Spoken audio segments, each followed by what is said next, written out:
Karim Benzema, en plein Ramadan, ce qui nous fait encore triper.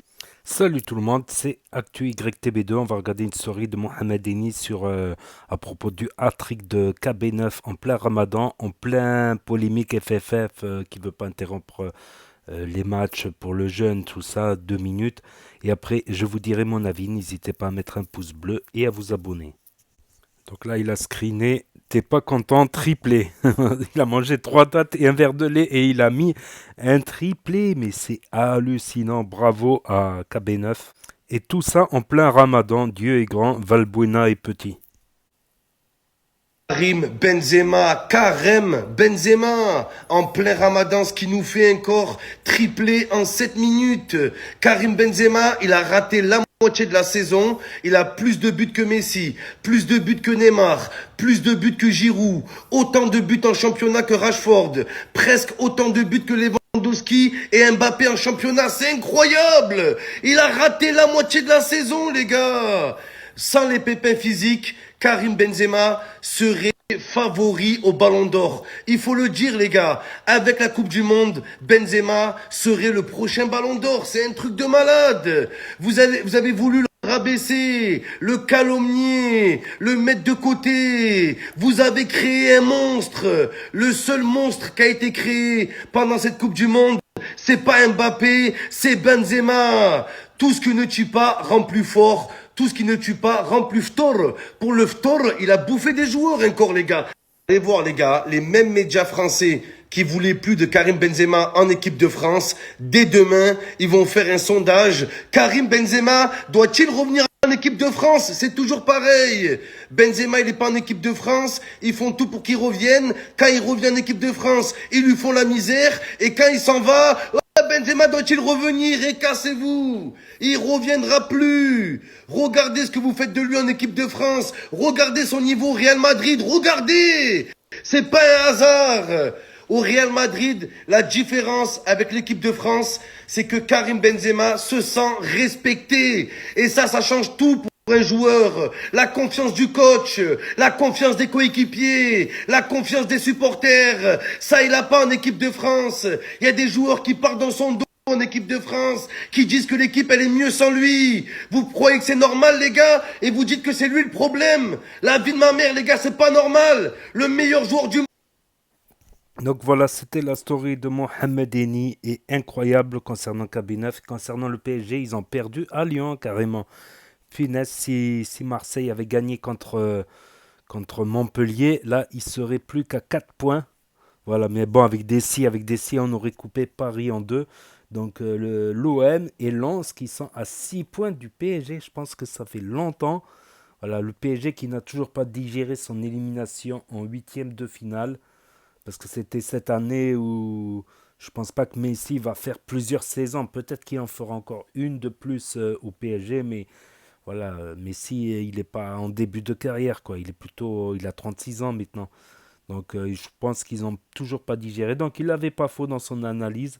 Voilà, après ce huitième de finale en Ligue des Champions contre le excusez-moi, Abdullah, contre le Bayern de Munich, je crois qu'ils l'ont toujours pas digéré. Et Karim Benzema qui a pas, il a digéré les dates. Karim Benzema, il a digéré les dates et le lait, mais il n'a pas digéré la déclaration de la FFF. Voilà, qui interdit le ramadan aux joueurs de l'équipe de France, ou du moins de ne pas faire d'interruption 2 minutes pour couper le jeûne avec une petite collation très rapide.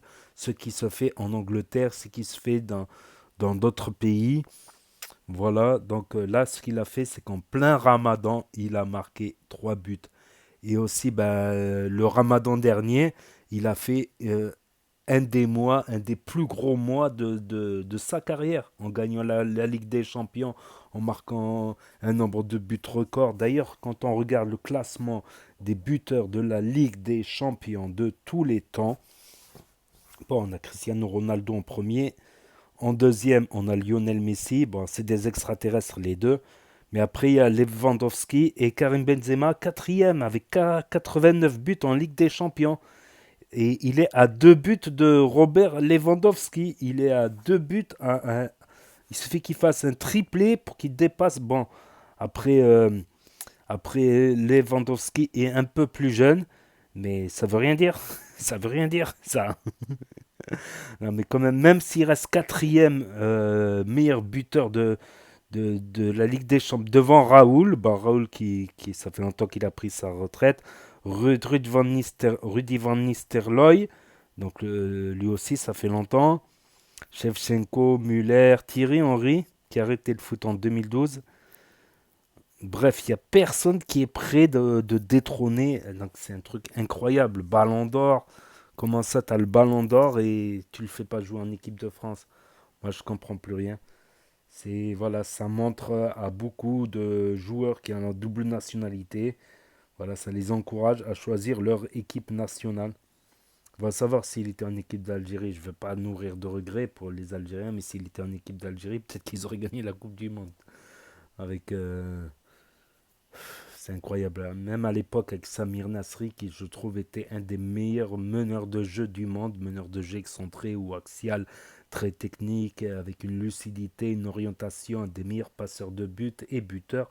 Un truc, et qui, c'est un truc incroyable de voir des joueurs comme ça, on va dire, gâchés. C'est ça aussi qui fait que la France a 2 Coupes du Monde et n'en a pas 5 comme le Brésil, 4 comme Pelé, 4 comme l'Italie et l'Allemagne, ou encore 3 comme l'Argentine et qui sont derrière.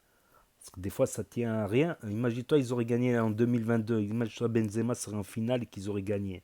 Imagine, juste imagine. Ben, ça ferait 3 Coupes du Monde à la France. Imagine-toi, il n'y aurait pas eu toutes ces histoires, tout ça en 2014. Il y aurait eu Samir Nasri à l'époque de Ribéry, Benzema. Samir Nasri, je pense qu'il aurait apporté un truc en tant que meneur de jeu. Voilà. C'est des choses qui pour moi sont incompréhensibles. C'est ce qui fait que la France n'a pas aujourd'hui 4 Coupes du Monde, mais n'en a que 2. Des fois, ça se joue à peu de choses. Pour devenir une légende, des fois, ça se joue à peu de choses. C'est comme là, quand Benzema a 2 buts de Lewandowski pour la troisième place. 89, 91 buts. Bon, après Lionel Messi, 129 buts. Je pense pas qu'il va le détrôner, ni même Ronaldo avec 141 buts. Pour eux, c'est des hors catégorie, c'est des extraterrestres, Ronaldo et Messi. Mais Ballon d'Or, il y a pas eu 10 Ballons d'Or français, quoi.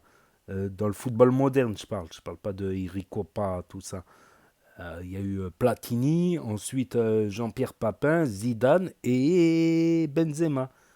Et l'affaire avec Valbuena aussi, voilà. En fait, Ribéry lui avait dit, moi je te conseille de... Voilà, mais il s'avérait que peut-être c'était quelqu'un qui connaissait quelqu'un de quelqu'un qui connaissait quelqu'un. Bref, un truc, des histoires à dormir debout. D'ailleurs, la justice l'a disculpé. Il a été écarté en 2018. Bon, en 2018, ils ont réussi à gagner la Coupe du Monde, mais en jouant à la carotte, à 11 derrière et en faisant des contre-attaques. Après, quand tu as Mbappé, pourquoi se priver? Oui. Mais Mbappé aussi, lui, peut-être qu'il aurait été content d'avoir Benzema en plus. Giroud, il n'est pas mauvais, il est bon pour être en équipe de France, mais force est de constater qu'il n'a pas marqué un. Il me semble qu'il a marqué un but en Coupe du Monde. Non, c'est Griezmann qui a marqué 0 but en Coupe du Monde. Enfin bref, des fois ça se joue à pas grand chose pour devenir une équipe de légende de tous les temps, comme l'est actuellement le Brésil, l'Allemagne, l'Italie, l'Argentine. Voilà. N'hésitez pas à me dire, l'Argentine qui a maintenant 4 Coupes du Monde, maintenant l'Argentine, si je ne me trompe pas. N'hésitez pas à me dire ce que vous en pensez dans les commentaires, à mettre un pouce bleu, à vous abonner, à cliquer sur la cloche. Et je vous dis à bientôt pour de nouvelles vidéos. Merci d'avoir regardé. C'était Actu YTB2, premier sur les actus du foot, du net et des influx. Tchuss.